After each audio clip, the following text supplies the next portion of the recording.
ക്രിസ്തുയേശുവിൻ്റെ നാമത്തിൽ സ്നേഹവന്ദനങ്ങൾ. നോമ്പ് വഴിയിലെ 41-ാം ദിനം. ഇന്നത്തെ ചിന്തകൾക്ക് ആധാരമായി തിരഞ്ഞെടുത്തിരിക്കുന്ന വേദഭാഗം വിശുദ്ധ മത്തായി എഴുതിയ സുവിശേഷം 4-ാം അധ്യായം 1 മുതൽ 11 വരെയുള്ള വാക്യങ്ങൾ. 11-ാമത്തെ വാക്യം: അപ്പോൾ പിശാച് അവനെ വിട്ടുപോയി, ദൈവദൂതന്മാർ അടുത്തുവന്ന് അവനെ ശുശ്രൂഷിച്ചു. ദൈവിക ദൗത്യ നിയോഗത്തിന്റെ കർമ്മസരണികളിലേക്ക് കാൽവെക്കുന്ന കർത്താവായ യേശുക്രിസ്തു നേരിടുന്ന സാത്താന്യ പരീക്ഷണങ്ങളും അതിനെ അതിജീവിക്കുന്നതിലൂടെ ക്രിസ്തു കാട്ടിത്തരുന്ന ദൈവാവബോധവും അവൻ പ്രാപിക്കുന്ന ദൈവസാന്നിധ്യ നിറവും വെളിപ്പെടുത്തുന്നതാണ് ഈ വേദഭാഗം. ക്രിസ്തുവിന്റെ മനുഷ്യത്വത്തെയും ദൈവത്വത്തെയും വെല്ലുവിളിച്ച് പരീക്ഷയിൽ അകപ്പെടുത്തുവാൻ സാത്താൻ പരിശ്രമിക്കുന്നു. പരീക്ഷണങ്ങളുടെയും പ്രലോഭനങ്ങളുടെയും നാൾ വഴികൾ എല്ലാ കാലത്തും ക്രിസ്തുവിനെ പോലെ നാമും നേരിടുന്നുണ്ട്. എന്നാൽ അതിനെ അതിജീവിക്കുവാൻ ഈ സംഭവത്തിലൂടെ ക്രിസ്തു വെളിപ്പെടുത്തുന്ന ദൈവിക ബോധ്യം നമ്മെ സഹായിക്കുന്നു. ദൈവിക ബോധ്യത്തിൽ സമ്പൂർണമാകേണ്ട ജീവിതയാത്ര എന്ന തലക്കെട്ടിൽ ചില ചിന്തകൾ നമുക്ക് ഒരുമിച്ച് ധ്യാനിക്കാം. ഉപവാസത്തിന്റെ 40 ദിനരാത്രങ്ങളിലൂടെ പ്രാപിക്കുന്ന ശക്തിയും സാധ്യതയും ക്രിസ്തു ഇവിടെ നമുക്ക് വെളിപ്പെടുത്തുന്നു.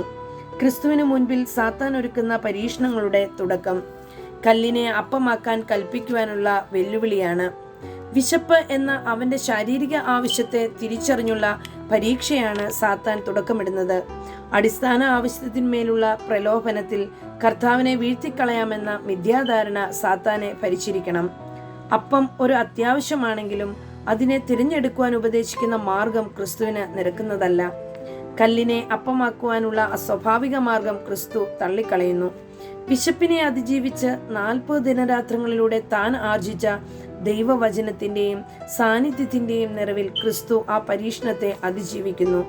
നമ്മുടെ അത്യാവശ്യ കാര്യങ്ങൾക്ക് പോലും അനാവശ്യവും അസ്വാഭാവികവുമായ വഴികൾ സ്വീകരിക്കരുത് എന്ന് ക്രിസ്തു ഇവിടെ പഠിപ്പിക്കുകയാണ്. ഇത് പരിശീലിക്കുകയും പ്രാവർത്തികമാക്കുകയും ചെയ്യുന്ന കാലമായി നോമ്പുകാലം പരിണമിക്കണം.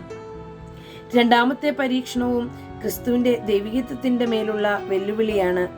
ചെയ്യരുതാത്ത കാര്യങ്ങൾ ചെയ്ത് അതിലൂടെ ദൈവികത തെളിയിക്കുവാനുള്ള ഒരു പ്രലോഭനം. ദേവാലയ അഗ്രത്തിൽ നിന്ന് ചാടിക്കളിക്കേണ്ടവനാണ് ദൈവപുത്രനെന്നും അപ്പോൾ ദൈവദൂതന്മാർ അവനെ താങ്ങിക്കൊള്ളും എന്ന മിഥ്യാബോധമുണർത്തി സാത്താൻ പരീക്ഷിക്കുന്നു. ഉപവാസത്തിനായി മരുഭൂമിയിൽ ചിലവിട്ട ഈ ദിനരാത്രങ്ങളിലും തന്റെ ജീവിതത്തിലുടനീളവും താൻ നിരന്തരം അനുഭവിച്ച ദൈവത്തിന്റെ കാവലും കരുതലും പരീക്ഷിച്ചു തെളിയിക്കേണ്ട അനിവാര്യത ക്രിസ്തുവിനില്ല. ബുദ്ധിശൂന്യമായ പ്രവൃത്തികളിലൂടെ ദൈവികത വെളിവാക്കേണ്ട ആവശ്യം ക്രിസ്തുവിനുമില്ല, നമുക്കുമില്ല. എല്ലാ ജീവിതാനുഭവങ്ങളിലും ദൈവത്തിന്റെ കാവലും കരുതലും ഉണ്ട് എന്ന ഉറപ്പാണ് നമ്മുടെ നോമ്പനുഭവങ്ങളിലൂടെ നാം പ്രാപിക്കേണ്ടത്. ദൈവികത തെളിയിക്കുവാനുള്ള അഭ്യാസ പ്രകടനങ്ങളിൽ ആകൃഷ്ടരാവാതിരിപ്പാനും വ്യാപൃതരാവാതിരിപ്പാനും നോമ്പുനാളുകൾ നമ്മെ പരിശീലിപ്പിക്കണം. മൂന്നാമത്തെ പരീക്ഷണം ആസക്തിയും അത്യാർത്തിയും ഉത്തേജിപ്പിച്ച് കീഴടക്കുവാനുള്ള പരിശ്രമമാണ്. സകല രാജ്യങ്ങളും അതിന്റെ മഹത്വവും പ്രാപിക്കുവാനുള്ള വെല്ലുവിളി. അത് കൈവരിക്കുവാനുള്ള മാർഗം സാത്താന്യ ശക്തിയെ നമസ്കരിക്കുന്നതാണ് എന്ന മിഥ്യാബോധ്യം ഇവിടെ പകരുകയാണ്. എന്നാൽ ഒരുവനെ മാത്രമാണ് ആരാധിക്കേണ്ടതെന്നും അത് ദൈവമാണെന്നും ഉറച്ച ബോധ്യം ക്രിസ്തു ഇവിടെ പകർന്നു നൽകുന്നു. ഇതാണ് ക്രിസ്തുവിന്റെ ആരാധനയുടെയും ഉപവാസത്തിന്റെയും ശ്രേഷ്ഠത. ചില ലോകചിന്തകളിലെ മഹത്വങ്ങൾ പ്രാപിക്കുവാൻ എന്തിനും വഴങ്ങിക്കൊടുക്കുന്ന ജീവിത രീതികളോട് വിട പറയുവാൻ നമുക്കാവണം.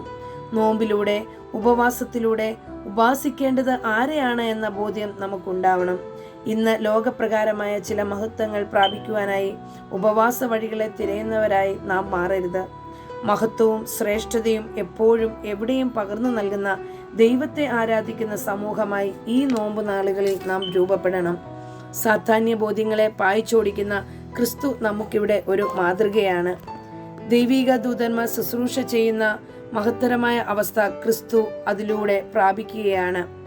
നമ്മുടെ നോമ്പ് യഥാർത്ഥ ദൈവിക ബോധ്യവും ദർശനവും പ്രാപിക്കുന്നതിനുള്ള മുഖാന്തരമാകണം. ആ ദൈവിക ബോധ്യത്തിന്റെയും സാന്നിധ്യത്തിന്റെയും നിറവിൽ ജീവിതയാത്രയുടെ സമ്പൂർണതയും സഫലതയും പ്രാപിക്കുവാൻ ദൈവം നമ്മെ സഹായിക്കട്ടെ. ദൈവമേ, അനാവശ്യ വഴികളെ തിരസ്കരിക്കുവാനും അസ്വാഭാവികവും ബുദ്ധിശൂന്യമായ പ്രവൃത്തികളിൽ നിന്നും പിന്തിരിയുവാനും ആസക്തികളിലും അത്യാർത്ഥികളിലും അഭിരമിക്കാതിരിക്കുവാനും ദൈവ സാന്നിധ്യത്തിന്റെ നിറവിൽ ജീവിതത്തെ മഹത്വകരമാക്കുവാനും ഞങ്ങളെ സഹായിക്കണമേ. ആമേൻ.